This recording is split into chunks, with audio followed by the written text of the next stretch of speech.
હવે આપણે પાયાની રચનાઓ વિશે શીખીશું. સૌથી પહેલા આપણે આપેલ ખૂણાનો દ્વિભાજક દોરતા શીખીશું. ધારી લો કે આપણી પાસે કોઈ ખૂણો ABC છે, તો હવે આપણે તે ખૂણાનો દ્વિભાજક દોરતા શીખીશું. B ને કેન્દ્ર લઈ સ્વૈર ત્રિજ્યા વડે ABC ની બંને બાજુઓને છેદતો ચાપ દોરો. આ ચાપ ભુજાઓ BA અને BC ને અનુક્રમે D અને E માં છેદશે. હવે આશરે અડધા DE કરતા વધારે સમાન ત્રિજ્યા લઈ D અને E ને વારાફરતી કેન્દ્ર લઈ ચાપ દોરો. આ બંને ચાપ એકબીજાને P માં છેદશે. હવે ભુજા BP દોરો. ભુજા BP એ આપેલ ખૂણા ABC નો દ્વિભાજક છે. હવે આપણે રચનાની પદ્ધતિને પ્રમાણિત કરીએ. ત્રિકોણ BEP અને ત્રિકોણ BDP ની સંગતતા માટે BE બરાબર BD કારણ કે તે એક જ વર્તુળની એકરૂપ ત્રિજ્યાઓ છે. EP બરાબર DP કારણ કે તે એકરૂપ વર્તુળની એકરૂપ ત્રિજ્યાઓ છે. અને BP બરાબર BP કારણ કે તે સામાન્ય રેખાખંડ છે. આથી સંગતતા BEP BDP એ એકરૂપતા છે. આ આપણે બાબા નિયમ પરથી કહી શકીએ. આથી જ BP એ આપેલ ખૂણા ABC નો દ્વિભાજક છે. હવે આપણે આપેલ રેખાખંડના લંબ દ્વિભાજકની રચના કરતા શીખીશું. ધારો કે આપણી પાસે રેખાખંડ AB છે, તો આપણે તેનો લંબ દ્વિભાજક દોરશું. આશરે AB ના માપના અડધા માપથી વધુ માપની ત્રિજ્યા લઈ A અને B ને વારાફરતી કેન્દ્ર લઈ AB ના બંને અર્ધતલમાં એક એક ચાપ દોરો. આ બંને ચાપ એકબીજાને P અને Q બિંદુમાં છેદે છે. હવે રેખા PQ દોરો, જે રેખાખંડ AB ને બિંદુ M માં છેદે છે. આ રીતે આપણને રેખાખંડ AB નો લંબ દ્વિભાજક PQ મળે. હવે આપણે રચનાની પદ્ધતિને પ્રમાણિત કરીએ. ત્રિકોણ APQ અને ત્રિકોણ BPQ ની સંગતતા માટે AP બરાબર BP અને AQ બરાબર BQ કારણ કે એ એકરૂપ વર્તુળની ત્રિજ્યાઓ છે. અને PQ બરાબર PQ કારણ કે તે સામાન્ય રેખાખંડ છે. આથી સંગતતા PAQ PBQ એકરૂપતા છે કારણ કે તે બાબા નિયમ અનુસરે છે. અને તેથી જ ખૂણો APM અને ખૂણો BPM બરાબર થાય. હવે સંગતતા PMA PMB માટે AP બરાબર BP કારણ કે તે એકરૂપ વર્તુળની ત્રિજ્યાઓ છે. ખૂણો APM બરાબર ખૂણો BPM કારણ કે તે આપણે હમણાં જ સાબિત કર્યું. અને PM બરાબર PM કારણ કે તે સામાન્ય રેખાખંડ છે. આથી સંગતતા PMA PAB એકરૂપતા છે. આમ આપણને AM બરાબર BM અને ખૂણો AMP બરાબર ખૂણો BMP મળે છે. પરંતુ ખૂણો AMP અને ખૂણો BMP એ રૈખિક જોડના ખૂણા છે. તેથી તેઓ પુરકોણ તથા એકરૂપ છે. આથી જ ખૂણો AMP અને ખૂણો BMP 90 ડિગ્રીને બરાબર થશે. આમ PQ એ AB નો લંબ દ્વિભાજક છે. હવે આપણે આપેલ કિરણના ઉદ્ભવ બિંદુએ 60 માપના ખૂણાની રચના કરતા શીખીશું. ધારો કે આપણી પાસે ઉદ્ભવ બિંદુ B છે તેવું કિરણ BC આપેલ છે, તો આપણે ખૂણો ABC બરાબર 60 બને એ રીતે કિરણ BA દોરવાનું છે. B ને કેન્દ્ર લઈ અનુકૂળ ત્રિજ્યા લઈ એક ચાપ દોરો. આ ચાપ BC ને P માં છેદે છે. P ને કેન્દ્ર લઈ તે જ ત્રિજ્યા લઈ એક ચાપ દોરો. આ ચાપ પ્રથમ ચાપને Q માં છેદે છે. હવે Q માંથી પસાર થાય તેવું કિરણ BA દોરો. આમ 60 માપનો ખૂણો એબીસી તૈયાર થઈ જશે. હવે આપણે રચનાની પદ્ધતિને પ્રમાણિત કરીએ. તમે જોઈ શકો છો કે ત્રિકોણ બીપીક્યુમાં બીપી બરાબર બીક્યુ બરાબર પીક્યુ થાય, કારણ કે તે એક જ વર્તુળ અથવા એકરૂપી વર્તુળોની ત્રિજ્યાઓ છે. આથી ત્રિકોણ બીપીક્યુ સમકોણ ત્રિકોણ છે. આથી જ ખૂણો ક્યુબીપી 60 ને બરાબર થાય અને તેથી જ ખૂણો એબીસી પણ 60 ને બરાબર થાય. હવે આપણે ત્રિકોણનો પાયો, પાયા પરનો એક ખૂણો અને બીજી બે બાજુઓના માપનો સરવાળો આપ્યો હોય તેવો ત્રિકોણ દોરતા શીખીશું. ધારો કે આપણી પાસે પાયો QR છે, ખૂણો PRQ છે અને PQ વત્તા PR છે. તો હવે આપણે ત્રિકોણ PQR રચતા શીખીશું. આપેલ માપનો રેખાખંડ QR દોરો. પછી આપેલ ખૂણા PRQ ના માપનો ખૂણો QRX થાય તેવું RX દોરો. હવે કિરણ RX પર S એ રીતે પસંદ કરો કે RS બરાબર PQ વત્તા PR થાય. હવે રેખાખંડ QR દોરો. RS પર PQ બરાબર PS થાય તેવું બિંદુ P મેળવવા માટે રેખાખંડ RS ને P માં છેદતો રેખાખંડ QS નો લંબ દ્વિભાજક દોરો. આમ આપણને ત્રિકોણ PQR આપેલા માપનો તૈયાર થઈ જશે. આ ત્રિકોણ આપણે બીજી પદ્ધતિથી પણ બનાવી શકીએ છીએ.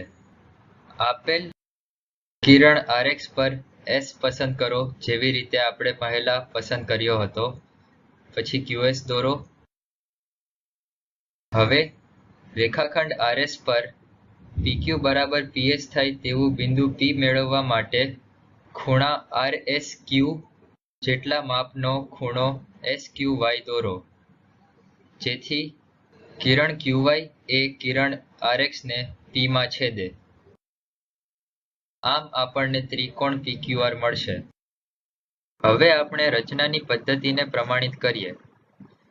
ત્રિકોણ PQS માં PQ બરાબર PS છે અને તેથી PR બરાબર RS માઇનસ PS થાય, જે RS માઇનસ PQ ને બરાબર થાય.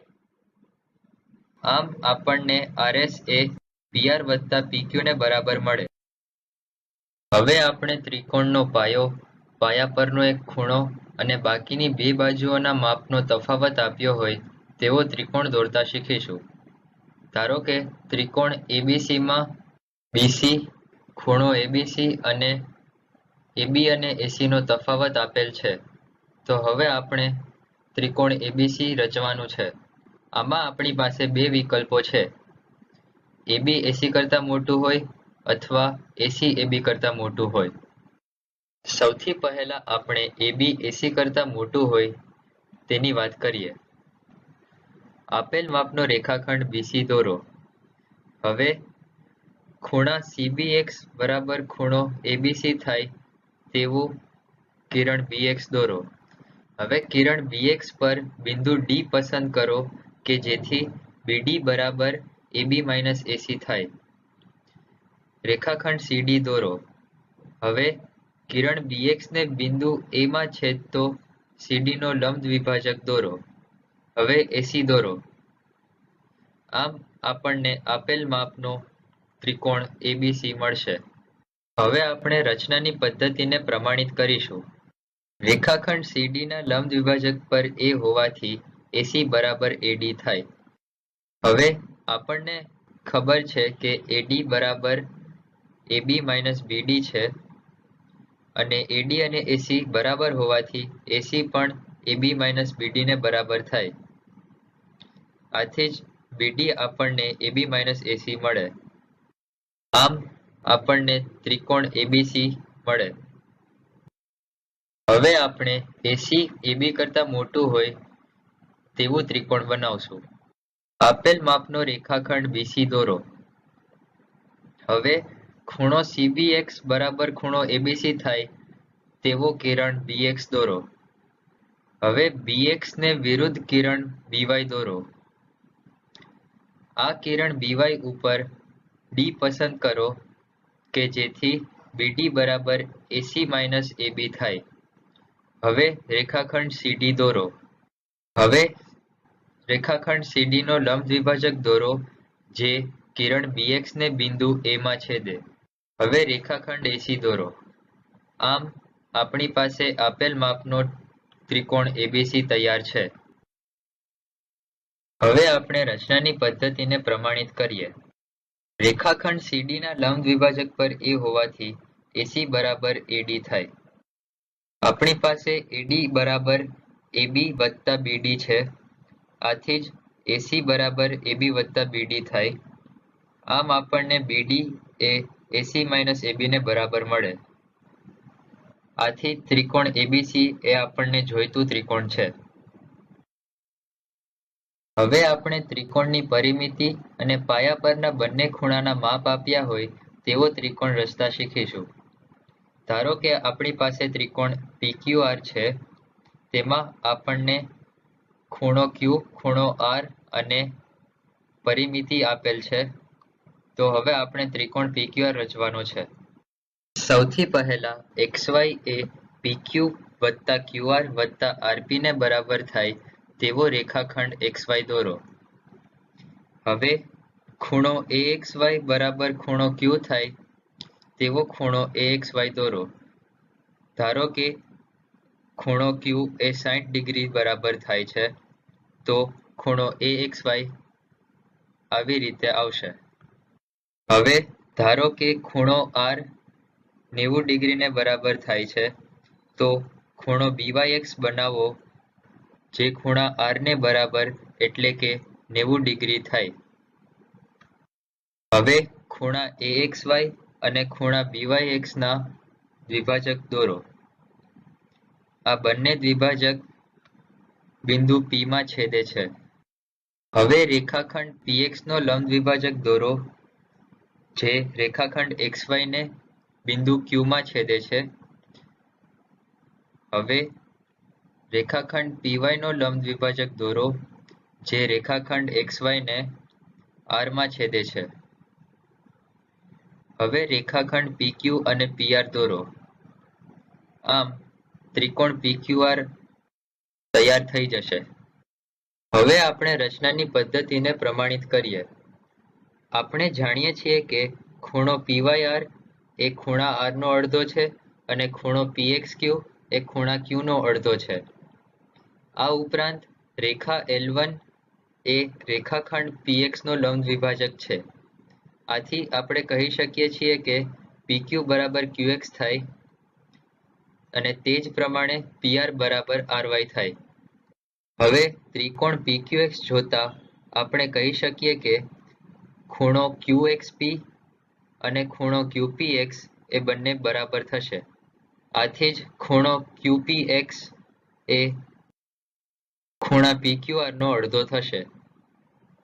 આમ ખૂણો PQR એ ખૂણા PXQ કરતા બમણો છે. તે જ પ્રમાણે આપણે ખૂણા PRQ વિશે પણ સિદ્ધ કરી શકીએ છીએ. આ ઉપરાંત XY બરાબર XQ વત્તા QR વત્તા RY છે જે PQ વત્તા QR વત્તા PR ને બરાબર થાય કારણ કે XQ અને QP એ બંને લંબ દ્વિભાજકના બાજુમાં છે અને PR અને RY પણ એ જ પ્રમાણે સરખા થાય. તો મિત્રો આજે આપણે ફૂટપટ્ટી અને પરિકરની મદદથી ઘણી ભૌમિતિક રચના